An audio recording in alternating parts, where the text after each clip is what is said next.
Hello viewers, this video is the continuation from the previous video about diabetes mellitus, and in this video we are going to learn about glucose tolerance test. Topics that I'm going to cover in this video are glucose tolerance test, prerequisites of the test or preparation of the test, procedure of the test and interpretation of the test. So first we will see what glucose tolerance test is. This is a test which measures the ability of a body to handle a given amount of glucose in a fasting state. It is the most commonly used test for the diagnosis of diabetes mellitus. It is done for a person with a borderline fasting plasma glucose value. The final diagnosis of diabetes can be made on the basis of individual response to oral glucose load. It is normally done for the patients with doubtful diagnosis of diabetes for confirmation and in some cases identification of gestational diabetes. And most of the time it is done for the identification of gestational diabetes only. Now, when we will see the preparation of subject for the test, that means test means glucose tolerance test. Or you can say the prerequisites to be followed by the subject before conducting this test.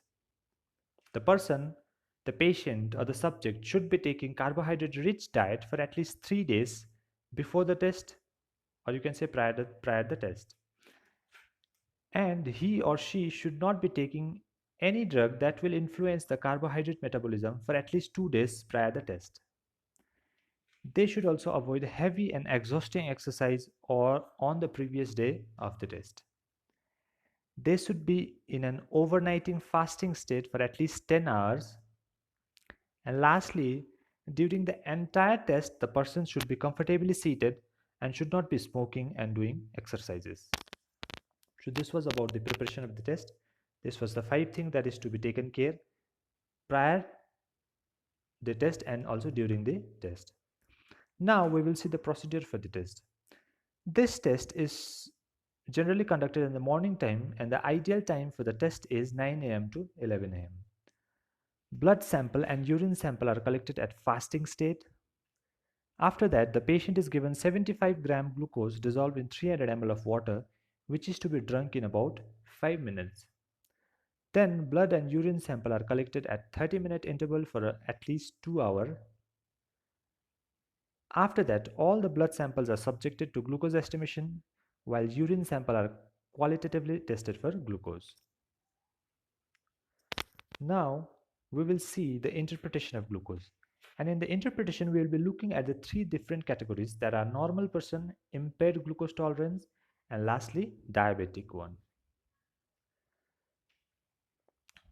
So now, when you see the interpretation of glucose tolerance test as per WHO in a normal person, you can see that in the fasting state, as you see in the column right now, which is highlighted with the yellow, you can see that in the fasting state that the plasma glucose level is in between 75 to 1110 mg per dl, or you can say that it will be less than 110 mg per dl.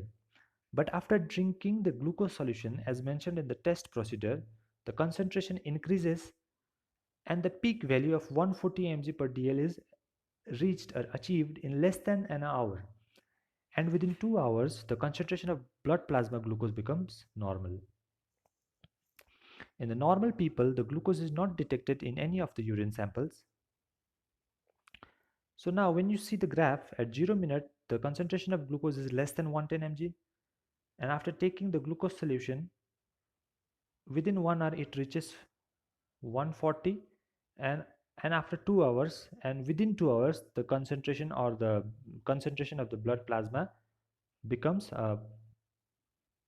normal as it was in the fasting state.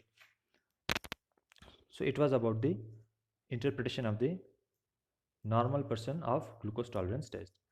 Now we will see the interpretation of glucose tolerance test in an individual with impaired glucose tolerance. You can see that before moving forward, I just want to make it clear to you guys that IGT on the top of the table means impaired glucose tolerance. Impaired glucose tolerance. So you can see that in the fasting state, the plasma concentration is in between the one is in between 110 and 125 mg per dl, or you can say that it will be less than 125 mg per dl. But after 2 hours of drinking the glucose solution, the concentration in the glucose will be in between 140 to 199 mg per dl or below 200 mg per dl. These patients are having a high chance of developing diabetes in their later life. And exercises and diet restriction can control impaired glucose tolerance. So when you see the graph at 0 minute or at the fasting state, the concentration of the glucose in blood or the plasma is generally between less than it is generally between 1 1100 to 125, or you can say that it is between, or it is less than 126. After that, after the glucose load, after 2 hours of the glucose load, the concentration of the plasma glucose concentration will be less than 200 mg per dl. So by this we can suggest that this kind of individuals are prone to diabetes in their later life. Now lastly, we will see the interpretation of glucose tolerance test in an individual with diabetes. The diabetic individual will have a plasma glucose concentration more than 126. In this case, it is more than 126 mg per dl at the fasting state only. And after 2 hours of the glucose administration, the plasma glucose concentration will be more than 200 mg per dl. So when you see the difference in between the IGT and diabetes interpretation, so it is very clear that in the diabetes, the concentration of the blood plasma glucose concentration is already high in the fasting state only. So by this, it will be clear to you guys. Now, when you see the table of this interpretation altogether, you can say that if a person shows plasma glucose concentration at fasting state less than 110 mg per dl, and at 2 hours after the load, if it is less than 140 mg per dl, then the person is free from diabetes, or you can say that it is a it is normal. Sorry. Likewise, if the person shows plasma glucose concentration less than 126 mg per dl at fasting state, and after 2 hours after the load, if it is less than 200 mg per dl, then that person is suffering from impaired glucose tolerance.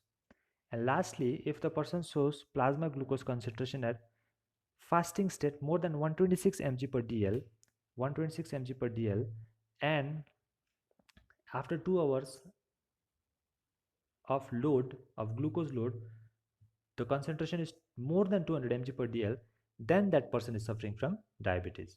So by this chart, it is clear that GTT is able to differentiate the patient is suffering from diabetes or not. Lastly, when you see the graph, uh, you can easily understand that the blue line denotes the normal one, which is having low glucose concentration in the blood, but at around 30 to 60 minutes, at around within 1 hour, there is a spike because of that glucose solution. And similarly in case of the impaired glucose tolerance, and also in the diabetes one.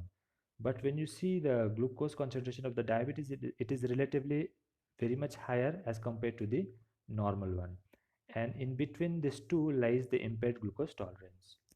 So this was all about the glucose tolerance test. So in today's video, we learned about glucose tolerance test. After that, we read about prerequisites of the test or preparation of the test, and then procedure of the test and interpretation of the test. I hope you guys have understood the topic clearly. Thank you.